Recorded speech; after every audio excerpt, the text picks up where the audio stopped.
television shows can live or die based on their premiere episodes, so-called pilots designed to make a series take off with viewers and critics alike. A great first episode can almost instantly cement a show's place in the television pantheon and catapult a series into the cultural conversation. So join us as the Great Pop Culture Debate looks back at 16 of the most successful first episodes of all time as we attempt to name the best TV pilot episode. Don't bother asking why my penis is on that dead man's phone. It's on every other gay guy's phone. I'm your host, Eric Rezsnyak. Please help me welcome my panelists for this episode. First, she is one of the streetlight people that the McKinley High New Directions told to never stop believing. It's Amma Marfo. Get ready for so much of how Amma sees it on this episode. Sees it. Seeing you back here fills me with glee, Amma, so thank you. Just like Agent Dale Cooper, she's always down to enjoy a nice piece of cherry pie. It's Karissa Kloss. Eric, I'm not sure what you're insinuating. I love it with a damn fine cup of coffee. Yeah, I'll raise a cup of coffee to that, Karissa. And finally, hey, Joelle Boedecker, remember when we found ourselves stranded on an island with smoke monsters, child snatchers, mysterious hatches, and a polar bear? We have to go back, Eric. We have to go back. Where even is that island? And I'm actually asking because I specifically want to go there to avoid the second Trump administration. I'm with you. Yeah. Up in the producer booth, we have Derek Makita, who just found a portal to the Upside Down. If you're curious about how we ended up with this Sweet 16, become a Patreon supporter of the podcast or listen to the 3-minute preview available wherever you listen to podcasts. And don't forget, you can head to this episode at greatpopculturedebate.com to find the listener bracket as well as clips from all 16 nominated episodes, so you can play along with us at home. While you're there, check out some of our other related episodes, including Best TV Series Finale, Worst TV Series Finale, and Best HBO Original Series. And with that out of the way, let's drip down to our underpants, board the Meth Lab RV, and get into these debates. First up, the panel has found unanimous support for ultimate number 1 seed Lost, which meant that 4 seed Breaking Bad was smoked out of this bracket. But Karissa, you wanted to say something on Breaking Bad first. I did. I feel like this show is a definite victim of the seeding here because the Breaking Bad pilot is TV perfection. It is just up against Lost.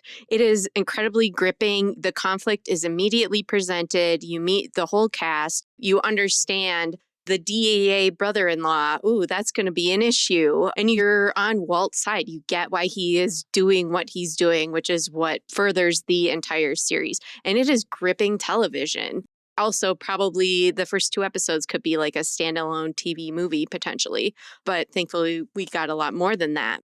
This pilot also won Emmys for acting and directing. It was really well received. And so I think if it were not up against Lost, it would probably be talked about a little bit more. Yeah, great points. And since we're talking about Breaking Bad, I will just say justice for Skylar White. I will say it every time we talk about this show. Next, the majority of the panel thinks it would be unprecedented if 2 seed The West Wing didn't advance to round 2, but I am dead serious that 3 seed 6 Feet Under has the better pilot episode. Joelle, campaign for The West Wing to advance while I deliver a eulogy for 6 Feet Under. I'll go first. I know I'm going out here, so I'm just going to go ahead and do my spiel. 6 Feet Under's pilot aired back in 2001. It was HBO's second big swing in the prestige drama department after the incredible success of The Sopranos. 6 Feet Under is more high concept, I would argue, and the pilot does a terrific job of laying that out very quickly. The Fishers run a funeral home. Father Nathaniel is driving his brand new hearse, which his wife Ruth accuses of being part of a midlife crisis, which I find hilarious because it turns out to be his end-of-life crisis as he is immediately hit by a bus on Christmas Eve and killed. The rest of the episode sees the dysfunctional family unravel at the news of Nathaniel's death, even as Nathaniel's ghost visits them and forces them to confront the truths in their own lives. More than just introducing the characters of the Fisher clan, the pilot is especially good at establishing the tone of this show. David shows a widower the prepared corpse of his dead wife, saying that at least she's at peace now. The widower immediately responds dryly that if there was any peace, she'd be burning in hell. We get HBO-only moments like Nate banging out Brenda in an airport supply closet and Claire's drug use. I believe she's smoking crystal meth, which Breaking Bad, look at you, creating all these iconic moments even before you exist. You would never see that kind of stuff on network TV at that point, and the pilot made sure to point out how titillating this show was going to be. But this is a 3-1. Joelle, are you sticking with The West Wing? Yeah, I'm sticking with The West Wing. Maybe it's pure nostalgia for what could have been maybe at one point in the world, but it's so beautifully written. The moment the president, Bartlett, enters the room towards the end of the first episode, and you're like, wait, where the hell is the president this whole time? You're just sold. Like, I need to watch everything that this guy does for the rest of time. We wanted The West Wing, but we got House of Cards in reality. Sure did. Yeah. Amma, you sticking with The West Wing? I am. It's just, now is the time. Yep. And Karissa, sticking with The West Wing? I am. I really love 6 Feet Under, but on rewatching the pilot, I feel like it's kind of a slow burn. 6 Feet Under does a lot of setting up of the things that are going to happen, and West Wing just throws you right into a regular day in the life. And I found that as a pilot, more engaging wave to be swept along with. Totally get it. So we will be moving The West Wing into round 2. Next, the panel is evenly split between 4-seed How to Get Away with Murder and 1-seed Schitt's Creek. Karissa, give the Rose family their flowers and tell us why this creek should continue downstream. Amma, no Keating. Explain why HTGAWM, is that what we're calling it, has the legal right to slaughter the competition. Amma, please go first. Yeah, it's Hutgong, I think is how you pronounce it. Hutgong. Yeah. I love both these shows. I think they get off to wonderful starts. I think there's a debate as to how they carry the momentum that they pick up. But one thing I will say is, as much as I love Schitt's Creek, which is a very great deal, as a Canadian, as a longtime Levy fan of multiple generations, I don't think it's that strong of a pilot. I think it's an aggressively average pilot that allows the show to appreciate in quality significantly, especially when you get into seasons 2 and 3. By comparison, to the point that we were just making, How to Get Away with Murder drops you in quickly. I really like that about a Sorkin pilot. Shonda Rhimes does that as well. And actually, it's not even really her show. It's Pete Nowak. She was an executive producer, but in that same pedigree, drops you in. And by the end of that first hour, you're like, there's something to be figured out here. I'm going to stick around and figure out what it is. And yeah, to kind of see Viola Davis pop into TV in that way, something that she hadn't done up to that point, and just know that she was going to be the formidable force that we already knew that she was in that space, takes command immediately in a way that Schitt's Creek took a little longer to get there. I love where it lands, but it wasn't there at the beginning. How to Get Away with Murder started that way. Great argument. Karissa, talk to us about Schitt's Creek. That's really interesting to hear from Amma, because also I rewatched a lot of these pilots when I did the bracket. And so when I rewatched the Schitt's Creek pilot, I hadn't seen it since I first saw it. So watching it now, it's like, oh, you're spending time with your favorite characters again, and you see how they get there and how things start. But I think it also is a lot like the Arrested Development intro that we talked about. Everybody's on high. Everybody is at like crisis peak, and this is a media race, right? Like we start right in with the transformative moment of the entire series. It's kind of an ensemble cast. We meet every character. We know what they're doing. We get the setup of what's to come. And so I think it sets us up with a good trajectory. Although, I mean, up against Amma's arguments, I don't know. I'm not sure. But I will say this and Friends are the only true like sitcom comedies that are on this entire bracket. And spoiler, I don't have good feelings for Friends moving forward. So I wanted to also make sure we had some kind of a comedy on here, especially one that is consistently a good one. Thank you. Joelle, where are you on this one? I liked both of your arguments. The only thing I will say is that for How to Get Away with Murder, something about it never really worked for me. I found the acting not super impressive. There's some really just stone acting that was not working for me. Scandal is the supremely better show that also starts off with a fantastic pilot.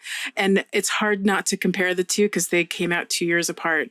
One of them has Scott Foley in it. And if you know me by now, you know that that's an important thing to know. Schitt's Creek, on the other hand, I agree. Like it definitely was a difficult watch when you first watch it, and like you're kind of forcing yourself. I hear it gets great, but when you go back and watch it the second time, you get these people a little bit better, and you can already see their depth. And yes, they're at a high, but there's still some moments of like, you know, emotional nonsense that they get into. I just want to point out that we're making an argument that the pilot is superior.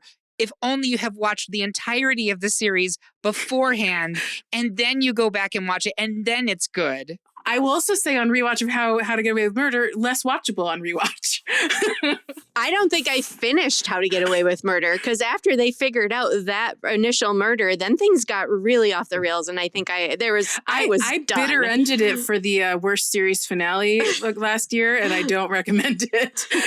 It goes completely off the rails, but I am 100% with Amma here. That premiere hooked me like very few shows do. It was jaw-dropping. Not only do you have the why is your penis on a dead girl's phone, you have like there's people chopping up bodies, I think. There's the bonfire scene. It's jumping through time. Like there's so much about it that I'm like, oh, this is good. It was really gripping. And listen, like I tried with Schitt's Creek. I've said it a number of times on this. It's just not for me. I've tried to get through multiple seasons of it. I love that other people love it. I just can't do it. It's wild to me that we'd be saying it's a better pilot when literally the argument is it's only good if you've already watched the whole show and then go back and watch it. That's crazy to me. But Karissa, you sticking with Schitt's Creek? I am. I mean, I stuck with the show all the way through because I genuinely liked all of it. Maybe it doesn't have the peaks, but it doesn't have the valleys either. All right. And Joelle, you're sticking with Schitt's Creek. 100%. Well, it's a split decision, and Schitt's Creek is the 1 seed. So Schitt's Creek will continue. Y'all are wild for that, but that's fine. Next, another split decision, this time between 3-seed Dexter and 2-seed Friends. Joelle, take your blood samples as you carve up the opposition in favor of darkly dreaming Dexter. Amma, make like a runaway bride and draw all the attention for Friends. Joelle, please go first. In some weird universe, I am stumping for Dexter versus Friends, but it needs to happen. Mostly this is, I don't like the Friends premiere whatsoever. The show gets better over the first season and into the second, like we see with a lot of these shows. I just didn't find the first episode to be that compelling. It's just, hey, here's everyone. Hi. Dexter, it sets up a show that you've never seen before. Just straight up, you are watching a serial killer and trying to decide if you're rooting for him or not. You are learning about blood spatter, which is like a whole thing I didn't know existed until I started watching that. Everyone's weird. It's like this weird, quirky, it's sort of Twin Peaks, but brighter in a way, like how quirky everyone seems to be. I don't mean to compare it to Twin Peaks. That's not fair. But like, it's got that quirky noir vibe, but bright in Miami. It's interesting and weird and so much more exciting to watch. I've never rewatched the Friends premiere after I used to watch it like repeatedly on syndication back in the 90s. All right, Amma, talk to us about Friends and why you like it. So we did just mention the fact that this bracket is fairly drama heavy and dramedy heavy, and Friends is one of the few sitcom pilots that's represented here. Folks who have listened to this podcast previously know that it is not in my nature to stump in favor of Friends. So this is a rare occasion. Welcome. You are hearing something so special. I absolutely agree in the sense that like the Friends pilot is not doing anything particularly novel. And in fact, it is doing several things that many could argue Cheers actually did better. It's very similar. But at the same time, I think when you look at the span of that show over time, it's introduced really well. Like you have a sense of like what you're getting, and the kind of dynamic that you see from the beginning is pretty consistent the whole way through. Some of the characters develop and they grow a little bit, as you would hope, over 10 years. But for the most part, the people that you're meeting are more or less the people that you follow through the course of the show. And that's a really special thing because not all shows are particularly good at that. Even Friends challenges itself on that front. Ross got weird, who knows why. But I think at its beginning, it drops you in with folks that you're like, all right, I want to follow these people through. And that's a valuable thing for a sitcom. So as the person who tends to stump for comedy, that's where I'm taking it. I appreciate that. Karissa, where are you on this? I'm still with Dexter here. I understand liking the Friends and wanting to follow them through. With Dexter, you don't necessarily like him, but you want to know what he's doing because he clearly has a process. You already see the slides in the air vent, and he's got a moral code that also becomes evident, but you don't know the limits and the nuances of that. Plus there's family stuff. There's just a lot here that's really, really interesting. And it's like Miami Twin Peaks. So also both of these shows have really, really good intro, songs, credits, all of that. Mm-hmm. And yeah, that maybe is a future episode for us. Oh, I would love to. You know I love a credit sequence. I won't let Ryan skip them. I will 100% give you that Dexter is the more interesting of these two, without question, right? There's just more meat on the bone, no pun intended. But when I was making this decision, yes, Friends is doing a very typical approach. it is setting up the situation for the situation comedy, right?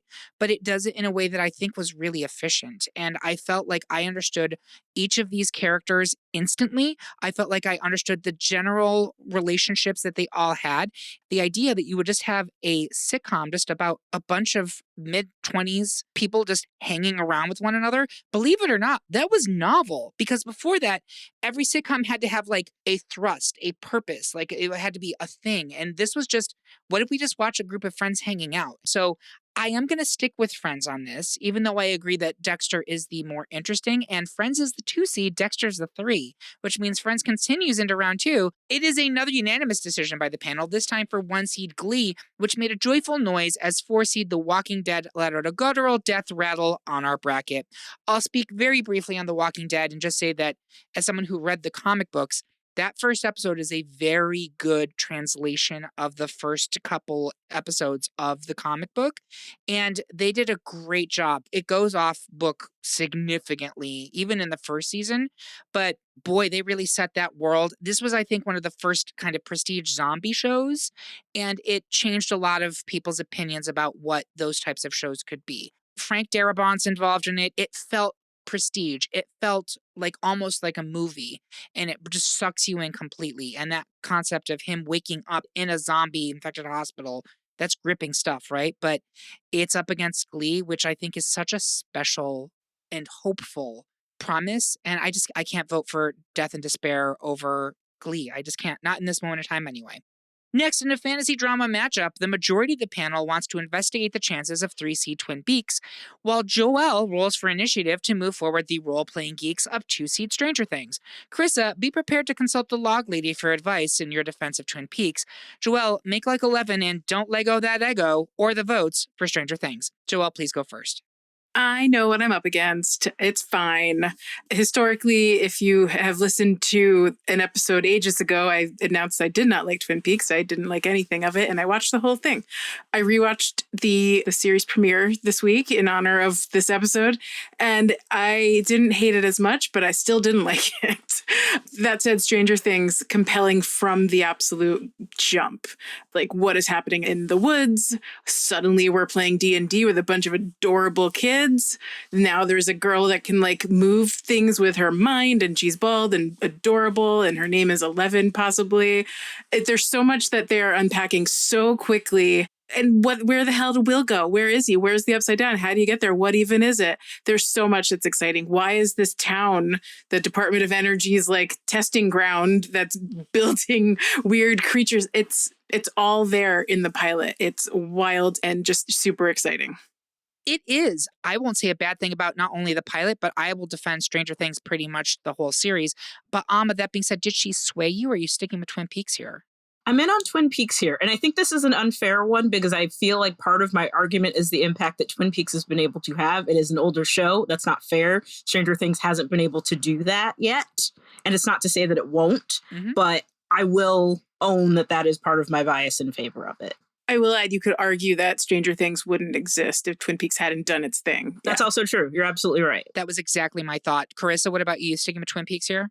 I'm definitely still with Twin Peaks, and I think part of it is probably with the recent passing of David Lynch, right? Like there's a lot of like heart swell and nostalgia and sweetness around the things that he did create, even though they weren't necessarily very sweet. I'm currently on my 3rd rewatch through Twin Peaks, and I really, really like this show. I can go into it more, but I know we're running short on time, so I will just say I'm sticking with Twin Peaks. I love Stranger Things. I think it's a wonderful show, and it's a great pilot, but I'm giving it to Twin Peaks here. The panel is split again, this time between 4 seed Pushing Daisies and 1 seed Game of Thrones. Amma, use your special touch to bring Pushing Daisies' chances back to life. I will use stark arguments to battle Thrones into round 2. I'll go first.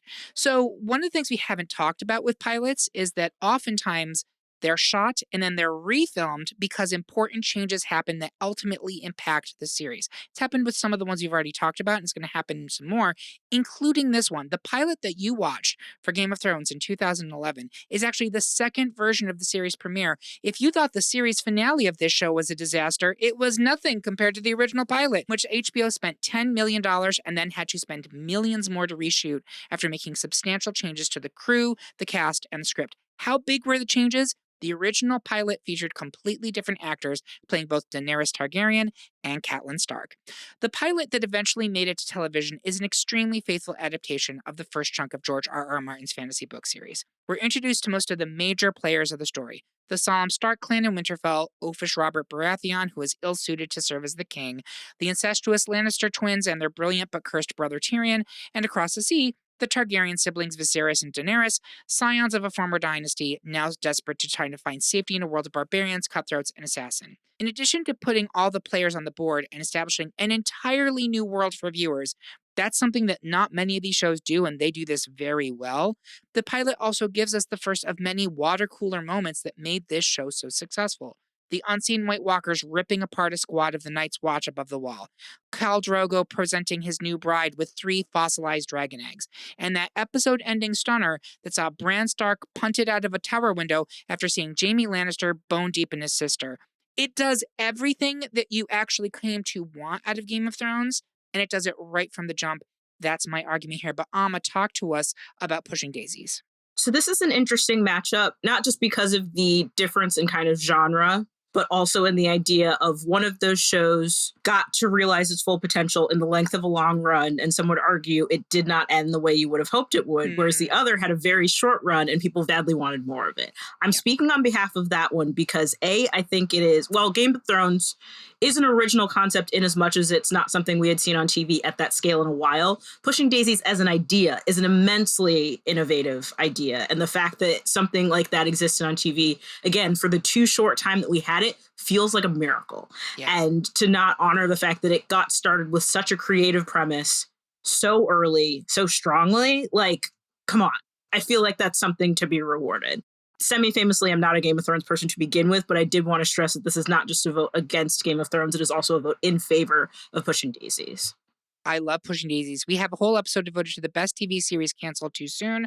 Pushing Daisies gets a lot of love on it, and it should. Joelle, where are you on this one? Just out of pure selfishness, I prefer Pushing Daisies. I was not a Game of Thrones person. I watched the series finale and a few episodes before that, before I ever watched the series premiere this week. I had heard about the defenestration scene, but watching it happen was wild. I found it incredibly boring 98% of the time. A lot of people just talking, a lot of men just talking.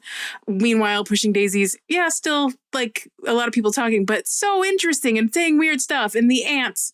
I always have to vote for Susie Kurtz, too. We need to do a Susie Kurtz episode of this podcast. I have no idea what it would be. But we should always vote for Susie Kurtz. Always. Yes. We should do the entire series of sisters. Oh my God. Bobber Lebeck is somewhere spinning. He doesn't know why, but he is. My mom could be our special guest, I'm telling you. Done. It's happening. I'm in.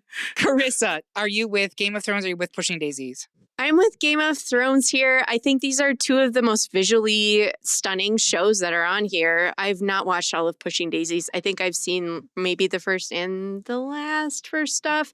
I definitely am enthralled, but Game of Thrones has boobs and also the promise of dragons. So like you don't get there in the pilot, but you get close to there and you know they're going to put out. And so that tips my vote. You're getting a little peek of nip is what you're getting. Yeah.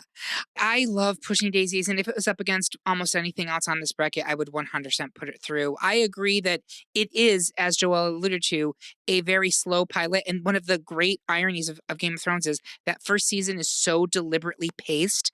And then you get to season 8 and it's like whiplash. Like you're like, oh, you completely had no idea how to pace this sucker. Game of Thrones is also a 1 seed and Pushing Daisies is a 4. So even if we're split, it would still go to Game of Thrones. Finally, in round 1, the bulk of the panel wants to stabilize 2 seed ER, while I am doing everything in my power to move 3 seed Desperate Housewives into round 2.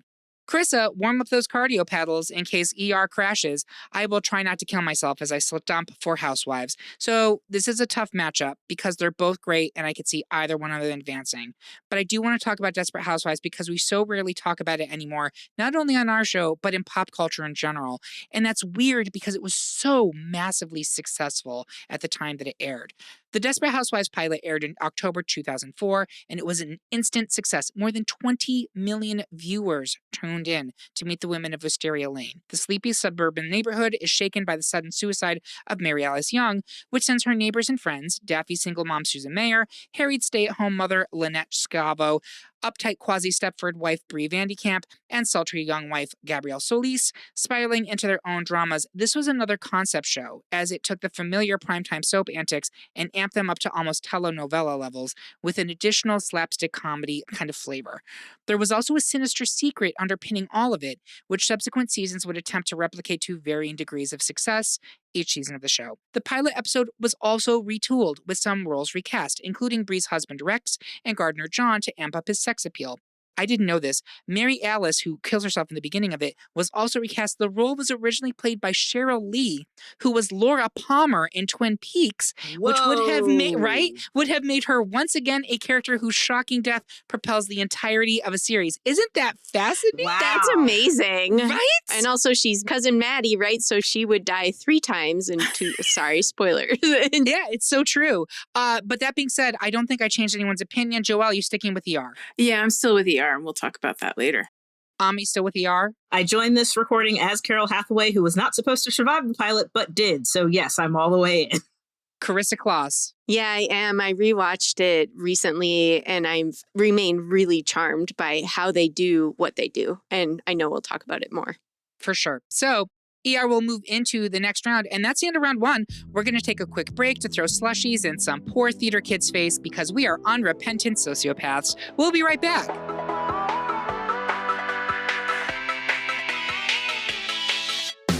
Is Captain Picard objectively the best Star Trek captain? Did The Sopranos really need that ending? These are the questions that keep us up at night. Welcome to the Great Pop Culture Debate, where passion meets pedantry. We dissect, we digress, and occasionally we devolve into glorious geeky chaos. But we can't do it without you. Support the Great Pop Culture Debate on Patreon and unlock a treasure trove of bonus content, early access to episodes, exclusive bonus debates, and the chance to finally weigh in on that great Die Hard Christmas movie debate. Is it? Is it? Join the conversation. Support the Great Pop Culture Debate on Patreon, because some debates, well, they just need to happen.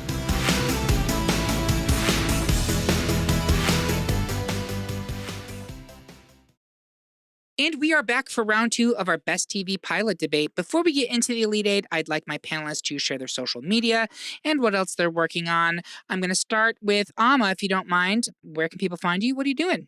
I am on Instagram and YouTube at Amma Marfo. Since the last recording I've done, I've joined Blue Sky, so I'm ammamarfo.bluesky.social. Trying to have fun over there, like the golden age of Twitter. Mm-hmm. And yeah, what am I working on? I am doing comedy all the time. I have a half-hour special on YouTube called Enjoy Your Nachos. I'm working on an hour, so hopefully at some point that will be on YouTube as well. But yeah, just joking around. And I will joke wherever you want me to be. Where can people find your upcoming gigs? AmmaMarfo.com has a calendar. So all those dates, when I'm diligent about putting them on there, you can find them there. Check her out. Thank you very much, Amma. Joelle, where can people find you? What are you working on? Can't really find me online anywhere, really. Pocket Pod still is around. That's my other podcast where we talk about Nintendo and sometimes Animal Crossing and sometimes just animals and nature. Mm-hmm. And yeah, that's the Pocket Pod on all the social medias. Carissa, where can people find you? What are you working on? I'm trying to divest of more and more social medias. A lot of us are trying to do less doom scrolling, but you can find me at Karissa Kloss on Instagram, or honestly, the cool, safe, fun space I like to hang out on the internet is our Discord. So if you join the Patreon sponsorship, you get access to us and our really good, non-toxic, all of the golden age of the internet parts exist in our Discord. And so that's where I like to be. Co-signed. Working on not a lot, podcast stuff, sewing, matching separates. The best place to follow us is on Blue Sky at gpcd.bsky.social or at gpcd on Mastodon. You should also make sure to subscribe to our page on YouTube, where we're posting original video content. But what you really need to do is to sign up for our weekly newsletter, new every Tuesday at noon. It tells you about everything new in pop culture that week. Sign up by finding the link on this episode at greatpopculturedebate.com or via our link tree on any of our social media accounts. Now let's move into round two so we can get back to baking pies and using our necromancy powers to solve crimes in our spare time. Looks like the panel has another unanimous decision, this time for Lost, which is a 1 seed, meaning that 2 seed, The West Wing, has lost its bid for re-election in the bracket. But Joelle wanted to say some words on the Bartlett administration. Yeah, well, it made it through the first round without saying a whole lot, but here we are up against the juggernaut that is Lost. The West Wing was absolutely, it was appointment television for everyone I know, and most people older than me, basically, from the time it started in 1999. Personally, I didn't watch it till like the mid-aughts, like during the Obama administration. That's when I was finally comfortable watching that show. Sports Night really introduced us to the Aaron Sorkin of it all, but this made it even more well-known. The walk and talks, just the fast pace, the 7,000-page scripts, you don't even see the president. I mentioned this earlier. You don't even meet the president till later because every other person on the show is interesting. They have just fantastic dialogue. Everyone's voice comes out very keenly throughout the episode. You know who everyone is. You know what they're about. You know Sam Seaborn definitely maybe did or did not have sex with a prostitute. Who knows? They're, like Leo show, Leo. There's so many, just seeing those faces show up. What's her face? Moira Kelly. Yes. With the moment she starts talking, I was like, right, she was on this show. I totally forgot again. It's just a lot of, maybe it's nostalgia, just seeing everyone's faces as they show up on screen. Yeah, unfortunately, it's up against Lost. And we haven't really talked about Lost yet, but we will because it's moving into our final 4. Next, send in the clowns because both of our remaining comedies are battling for a slot in the final 4. It's 1 seed Schitt's Creek versus 2 seed Friends. I had no idea that this was coming. I'd like to start with Karissa. Where are you on this one? This one's weird. I didn't think we'd have 2 comedies up against each other. It feels the most like apples to apples, kind of. I think I'm going to stick with Schitt's Creek here just because overall I like the characters and the show better. And I think it's a less slow pilot. It's frenetic. You're dumped into mid-action and there's a lot of stuff happening and there's a lot of fast dialogue. It's very kind of screwball comedy, which is a thing that I really like. So Schitt's Creek for me. All right, Joelle, is it Schitt's Creek or Friends for you? Can you come back around to me? Amma Marfo, Schitt's Creek or Friends for you? Sorry, Amma. I don't want to do this, but I do think that Friends is a more effective pilot in terms of kind of hitting where the show is going to go. I think one of the criticisms, and it's not a criticism, this happens with pilots all the time, is that it takes a little bit longer to get to the Schitt's Creek characters that we know and love from the pilot to when they're at their best. Whereas I think Friends, for the most part, what you see is what you get, and that's pretty consistent. The quality of the show is not consistent. That is not what I'm saying. Do not misunderstand me. But I do think that the people that you get to know in the pilot are the people that you meet over the course of the show. And Schitt's Creek wasn't there yet. They got there, to be sure, but at the pilot, if we're talking about the pilot, it wasn't there yet. So I am as surprised as you all are to be voting for Friends in this particular matchup. I think I'm ready to talk now. This is amazing. Joelle, what do you got? I think what I like about the Schitt's Creek series premiere, it brings you in to one world and then it takes you on the journey to the other world that they're going to spend all their time. And so you start in this weird, very frenetic, chaotic place. And by the end of the episode, it is strange and weird and quiet, and you kind of know and don't know at the same time what's coming next. Whereas to your point, Amma, like Friends, as far as the characters in the first few seasons was pretty even. I don't know that there was some journey that you ever go on. That they stay in Central Perk pretty much all the freaking time. I'm not as inspired by Friends, so I think I'm going with Schitt's Creek because it's ultimately more interesting. Well, listen, Schitt's Creek is a 1 seed, and I'm voting for Friends. It doesn't matter. Schitt's Creek will continue. I'm not going to belabor the point and talk shit about Schitt's Creek anymore. But I will say that there are several shows that we've already gotten rid of, several pilots that we've already dismissed on this list that I would 100% put over either of these two. So thanks, bracket. That's what I have to say about that. In this world, Breaking Bad would not be out before Schitt's Creek. Desperate Housewives would not be out before Schitt's Creek. There's several of them. Desperate Housewives is a tremendously effective pilot. It is. So here we are. Somehow Schitt's Creek is in the finale. So congratulations. Kudos to you, Lisa. Next, the panel is evenly split between two very different high concept shows, 1 seed Glee and 3 seed Twin Peaks. Solve this mystery. Why should Twin Peaks advance to the Final Four? Joelle, take us on a journey and don't stop believing that Glee can push into the next round. Amma, please go first. I don't know if part of it is not necessarily recency bias in terms of Twin Peaks being more recent than Glee. It is older.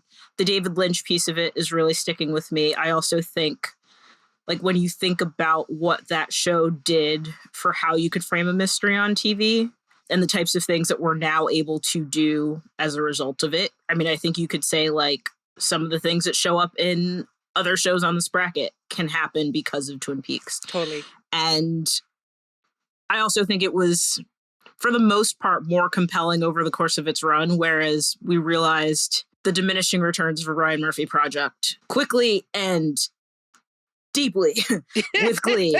So I think that the pilot, as an indication of what was to come from the terms of being and staying compelling, it is more effective than Glee was. Like, Glee was fun for a while and then it wasn't fun at all. So in that regard, I'm leaning towards Twin Peaks for this. Yeah, I mean, Glee wasn't even fun for all that long, to be honest. Like, I think we were 6 episodes of, like, what is going on? You were going through an entire seasons of plot lines in episodes. Yeah, it's an unsustainable pace. And the last thing I will say on this, against Glee, knowing kind of what happens with the Corey Monteith of it all, the fact that Finn gets into the Glee Club in the pilot because Mr. Schuster plants drugs in his locker, I will never get over that. It's harrowing to watch. Like, it's so deeply upset. Okay, yes, I hear all your points. But yes, thinking about the premiere and thinking about the place we were in May of 2009, it was this joyful, weird, quirky show, which is something we said about, like, everything on this bracket. The weird, quirky shows seem to have the best pilots. The music was what drove this entire show. It was irrelevant if the plot made any sense because Glee from beginning to end was a jukebox musical of a television series. And if you guys know my opinion on jukebox musicals, I don't care for them. However, this pilot, I was weeping at the end the first time I watched it because if, you know, theater kids, music kids, Broadway kids, whatever you identify as, watching the show, you finally felt seen.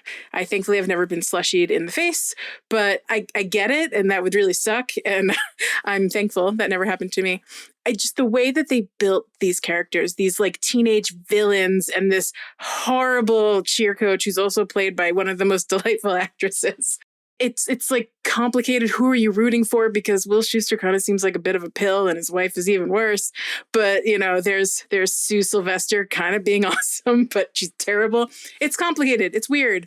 Yeah, not knowing where Ryan Murphy shows land.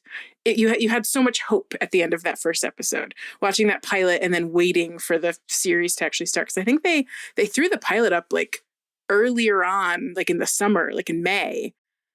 I believe they put the pilot up after the finale of American Idol that season because they wanted to use that launch pad. And then they did the director's cut before the actual show started in the fall. Right. All right, Karissa, where are you on this one? Is it going to be Glee? Is it going to be Twin Peaks? Well, there's a lot of things I can say here. 5 words, Laura Palmer wrapped in plastic. Like, that's how Twin Peaks starts. As I mentioned before, I'm on my 3rd rewatch of the entirety of Twin Peaks. I've never watched all of Glee. I've seen some stuff. I've seen the finale. I've seen the pilot and some various things, but Twin Peaks opens with the discovery of a body. It's a serial murder mystery, as we find out really early on, when the very charming FBI agent, who has very sort of quaint and proper ways about him, shows up in this town that is full of mystery and drama and townsfolk who are weird and quirky and charming. There's like this ambient guitar noise happening all the time. There's the neon green on the type in all of the credits. Like, you're entering into a David Lynchian world. And this was prestige television on a network. This was an ABC prime time show. And that in itself is like, it's crazy that this happened. And like, Twin Peaks is not solid all the way through. Like, you hit season 2 and then there's that weird Civil War enactment stuff. Like, it definitely has some valleys, but artistically it's amazing. I gravitate toward a mystery anyway. This is kind of like the Dexter vibe. There's a serial killer mystery. I want to find out who did it, what happened here. So I'm definitely with Twin Peaks. So I'm going to tell you something. I was ride or die with Glee going into this, and both of these episodes give me chills for completely different reasons, right? Those last couple minutes of Glee with the song are incredible. Like, it genuinely moved me, and I got tingles from it.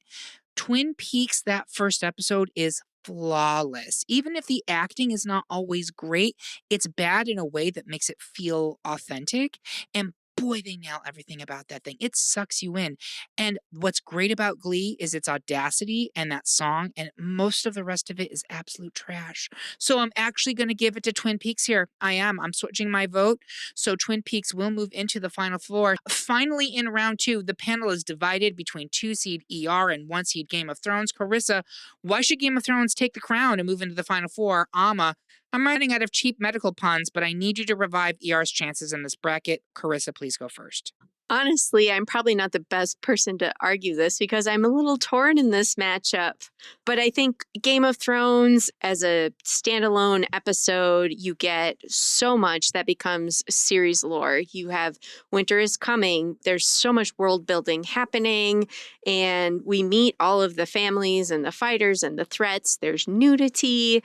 There's the promise of dragons, which, you know, that's enough to compel a lot of people for a while, right? Especially with HBO money behind it. You hit everything that the whole series is going to be about. You have incest. There is also non-incestual sex, a fabulous garment. The embroidery alone on this show is amazing. There are fashion exhibits of the costumes from this because they are exquisitely made, even if most of them are not super flashy, but like everything Daenerys wears like is stunning. And there's just the constant level of debauchery. So I don't know. That's my argument for Game of Thrones, but I'm not sure where I'm voting here. So I'd like to hear about ER, I guess. Yeah, we didn't mention, by the way, Jason Momoa with his tits out as my friend Khal Drogo. And like we don't Tits talk about out. him enough in season 1, but Amma, talk to me about ER. I love how much of Chris's argument was just the Aretha Franklin gif. Great gowns, gorgeous gowns. Beautiful gowns. Great gowns, gorgeous gowns. I have a brand, okay? And I love it. I love that about you, Karissa. Matching separates. And gorgeous separates. gowns. Mm-hmm. So again, I want to make sure that this is an argument in favor of ER, not necessarily against Game of Thrones. But what I will say is I grew up in an ER house. Like, we were an ER house. Thursday nights, that's what you were watching. 1 year for my mom for her birthday, when I was in my celebrity letter writing era, I wrote to the studio and they sent me a full cast picture signed. So I gave that to my mom for her birthday 1 year. Like, this was like our thing. Wow. And I think to the point that was made by Karissa about prestige television, like from like not broadcast. By comparison, this was a really ambitious show at the time for NBC. Like, it was the type of thing that you would probably now see on like an HBO or like another premium channel on broadcast on Thursday nights. And it kind of did that in a way that allowed us to get what we've then gotten with things like Law and Order and stuff like that. Launched the careers of so many wonderful people. And again, that pilot is so effective in terms of giving you a sense of what you're going to get. So it is the sense of urgency with cases of the week, so to speak, in the same way that Grey's Anatomy hit upon that later on, but also kind of a more grounded form of what it is to live in that profession. it's just such good TV and it holds up so well. And I don't know that Game of Thrones is going to hold up in that way because I feel like once that finale ended, like there wasn't a whole lot of talk about it in a way that there are references to it in other pop culture things. And I was like, in 10 years, people are going to be like, why does this phrase Game of Thrones keep popping up? Because we're not really talking about it because of the way it ended. By comparison, ER, which lasted twice as long by that point, I think it's like 6 or 7 seasons to like 15 or 16. It was like a really long run, relatively consistent, albeit with changing out of characters. And yeah, I think there's just something really special about it. And then again, to kind of like the sense of recency, it is one of the old, which is wild, like a 1994 pilot is one of the older ones on this bracket. But I just want to talk about it because I think it's so great. It is. It's a great show. And Joelle, what do you think? Is it going to be Game of Thrones or ER? It's definitely not Game of Thrones. Sorry. No, here's the thing. I didn't hate watching the premiere. Having watched the end of the show, there were moments in the premiere of Game of Thrones where I was like, oh, hey, that's what they were talking about at the end. So like, despite how bad everyone says the finale was, having seen the first and the last and nothing in the middle, like it had at least some throwbacks and some moments where it was like trying to be consistent. That's all I'll say about Game of Thrones. ER, before the walk and talks that Aaron Sorkin theoretically invented, it was actually invented here over in ER. Yep. The opening scene is just everyone just talking to each other, yelling into rooms, and Mark Green just like running down the hallway and half asleep and then drunk Dr. Ross. Like they are setting every single one of these characters up for like exactly who they are, but with layers and complication. Never in our lives will we ever see someone get paddled and then clear and then they literally raise 7 inches off the table, but that's okay. We learned and now they don't do that. There's just something just beautiful about that first episode. I found the script, someone had PDF'd it and put it online, and I actually read the first like 20 pages of the ER script, and then I watched it and I was like, well, that's cool. Like Michael Crichton like really just mapped all that out from like every single moment, every single aside, every single character coming in and doing X, Y, and Z. It was just cool to read. Recommend it. Guess what, kids? I'm switching my vote again. I'm actually going to give it to ER. I think that it is a better standalone episode. Game of Thrones is super important for the whole series. ER, you could watch that as a standalone episode, and it is everything you need about that whole series. And with Game of Thrones, if you stopped at the end of episode 1, I think you'd feel very disappointed. And that's not true for ER.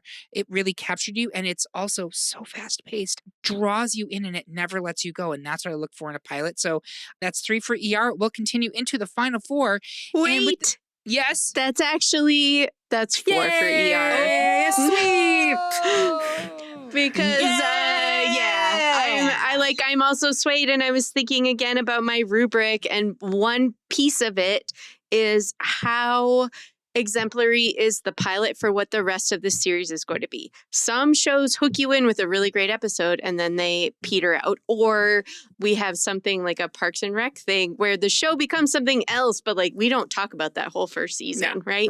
But ER sets you up with the characters, the pacing, the sort of, you're going to get the case of the week, like multiple resolutions of issues while there's ongoing issues. It's a stunner in here. So I will take ER over Game of Thrones. Make it a clean sweep. All right. So with that, we have our final 4. We're going to take a quick break to check on Nurse Kara Hathaway, who really should have clocked in for her shift by now. We'll be right back.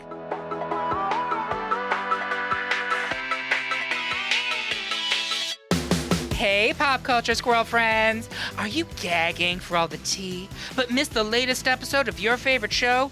Don't fret, darlings, because we've got you covered. Head on over to greatpopculturedebate.com for all the juicy recaps, Hanny. We're talking blow-by-blow breakdowns, shade trees full of opinions, and enough pop culture realness to fill a library.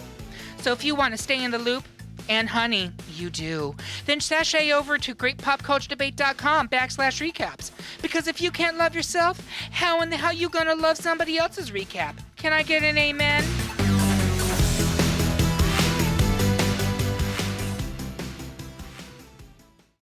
And we are back with the final 4 of our best pilot episode debate. At this point in the show, I take a step back to see if it's where things shook out the way I expected it to. Not even remotely. No. Nope. Schitt's Creek has 0 point being here. The fact that it is here, I blame democracy. That's why. It is a 1 seed because people voted for it. And we actually got a lot of votes on this poll. It's not like it was like 12 people who took it. You people who voted for Schitt's Creek, this is on you. You are responsible. You have to stare at looking at what you've done. And then we have Twin Peaks, which is a 3 seed, and ER, which is a 2 seed. Both of those should be higher seeds. I love that they're here. That is heresy that both of those are so low. I agree. But also it is speaking to, there were very good shows in general, very good pilots that were on this list. I also like to add at this point that no matter which option wins, we are celebrating all of these entries, and I hope nobody gets salty about what comes next. So it's Lost, which is a 1 seed. We've barely talked about it. In fact, I don't think we've talked about it really at all. Versus Schitt's Creek, which is a 1 seed. I'm going to go around very quickly. Amma, is it going to be Lost or Schitt's Creek? It's Lost. I remember this one in real time, like being so pumped to watch it. And sometimes when you're that excited, something can disappoint you. I learned that when I saw Pearl Harbor in theaters in 2000.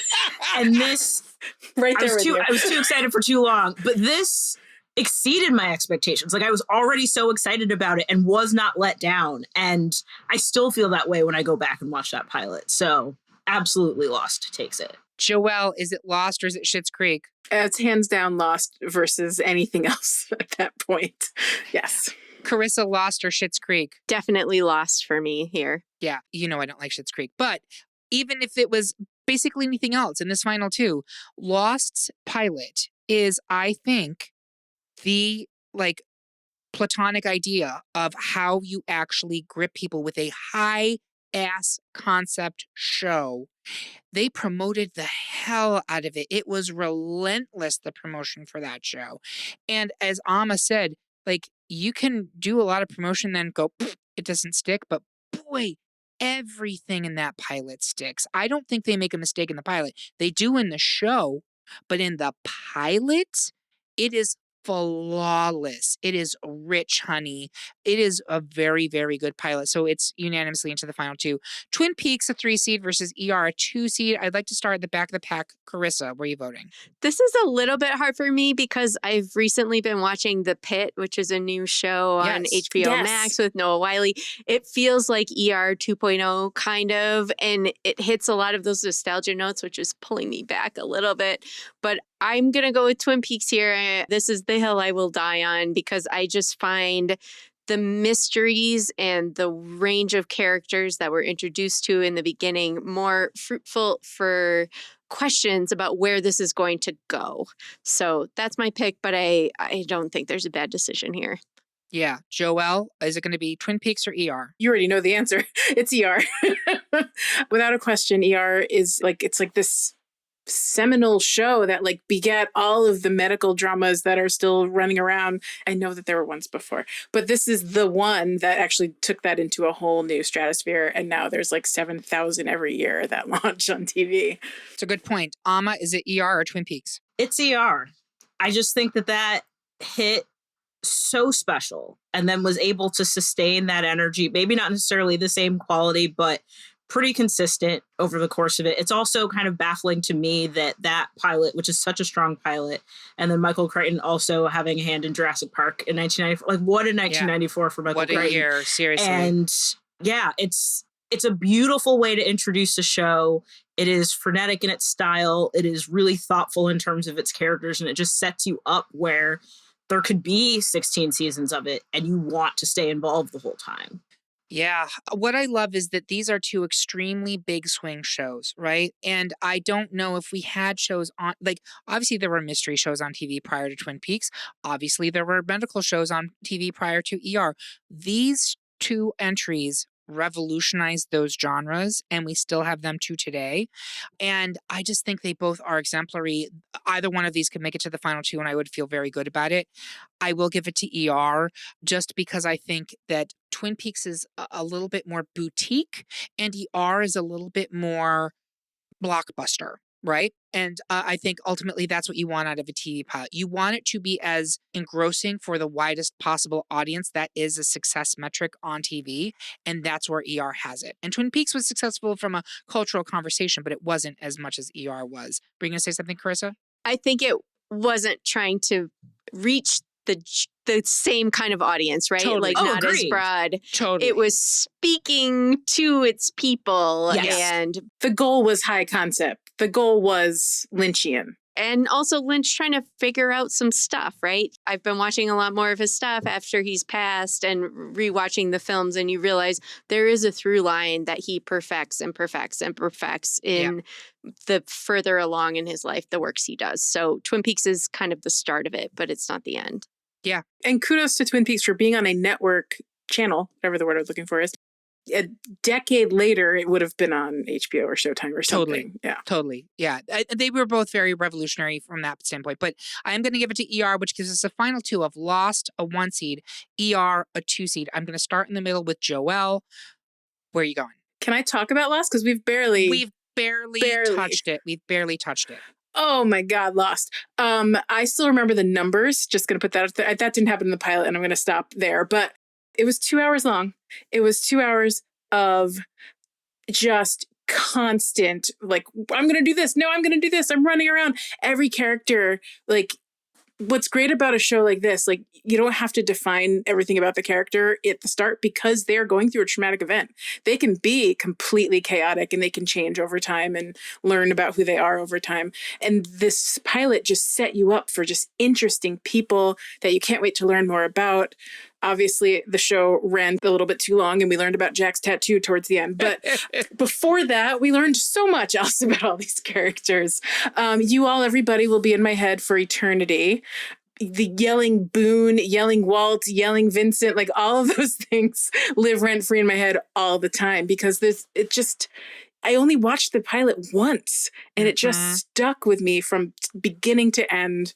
Just things blowing up and people just flailing around. That man got sucked into a jet engine. He sure did. And that is one of those iconic moments from Lost, from this premiere. It's hard to talk more about it. It's cinematic, ultimately. It is cinematic. And I love what you said, like, I will always remember it forever. That is not true for many shows, but this, like, it did really, it hooked you. Karissa, is it Lost or is it ER? So part of my rubric was how engaging is the show and then how similar to the series is the show. But also part of it is like, how much am I hooked? Because that's what this is. This is your sales pitch, right? To join in on this show. They both do such a good job of character development, but Lost gives mysteries upon mysteries that you don't know. Like, how is this very visibly pregnant woman who is now marooned on an island? What the hell is going to happen with her? You have a band guy who's detoxing. You have someone who was accompanied by air marshals and handcuffed. Like, who are these people? How did they get here? How are they going to cope with this current situation? Which at that point, you don't know anything other than that it's a survivalist show, right? It might be like Yellow Jackets. You don't know, right? It's a plane crash and people dealing with stuff. The fact that these are all strangers and you don't know how they relate to each other. And then we keep getting flashbacks to their pasts throughout the series. It sets up so much wonderfulness that the show explores in varying levels of success. But I think overall, the show was insanely popular and insanely successful because it was so good at doing what it did, which it set up from the very beginning, which hooked everybody. So Lost is my ultimate pick here. Amma, is it Lost or is it ER? It's Lost. And these are both pilots that I love a great deal. But it's actually interesting to me because I think in the prior part of the bracket, having Twin Peaks go alongside ER. And I think in a lot of ways, Lost is a really interesting hybrid of those two concepts. Yeah. Like, it is something that is very frenetic and fast-paced in the way that ER was, but it is also a high-concept show that you would be very surprised to see on network television now, and it manages to combine both of those things. And again, I haven't been the pedantic asshole up to this point, but best pilot, like the best first episode, like you mentioned, it's cinematic. It could stand beautifully on its own, but it doesn't have to, because by the end of it, you're like, what happens next? I want to know. By comparison, I think ER's, while very good, does have an element of, like, if you were to watch that and walk away, that's okay too. Like, I would come back for the second episode, but if for some reason it didn't get picked up, I got a really good, complete story in that first episode. So for a pilot as a means of having a show take off by having a plane crash, I think it does exactly what it needs to do. Yeah, I was going to say, it's funny that we're saying it's the best pilot when in fact it is literally the worst pilot because that man crashes a plane. Greg Grunberg as the co-pilot? Come on. Yes. Yes. You know it's a J.J. Abrams joint. Yep. when Greg Grunberg shows up. But I do actually think that's worth a conversation because J.J. Abrams, up to that point, he had done Felicity, which is a pretty low concept show. Great, until the end, until the low last concept season. until the last season. Alias predates Lost, and that was definitely a leap up, but certainly not anywhere close to the level of execution and scope that Lost had. This was like someone leveling up in a really big way and showing up to the table. And I think it shows a tremendous faith in the network because Alias was not really a big hit, right? Like Alias was always a minor hit. Yeah. They invested in his vision and he executed on the vision and everything worked. And I think in terms of a pilot, you cannot do better than this first episode. So there you have it, folks. Our pick for the best pilot episode is Lost. Do you agree? Do you think we should be kicked out of the tower window? Tell us how you really feel by leaving a comment on this episode at greatpopculturedebate.com or find us on Blue Sky or Mastodon. While you're there, make sure you subscribe and follow the podcast. You can hear about what new debates are coming soon, vote in open polls, and even decide which topics we tackle next. I want to say thank you to my panel. Recording with you has been a central perk of this podcast. And thank you for listening. If you loved what you heard, please consider supporting us on Patreon, where you can get even more exclusive content and you get episodes a whole day early. We hope you have a good one. And remember, everyone is entitled to their wrong opinion. Don't stop believing.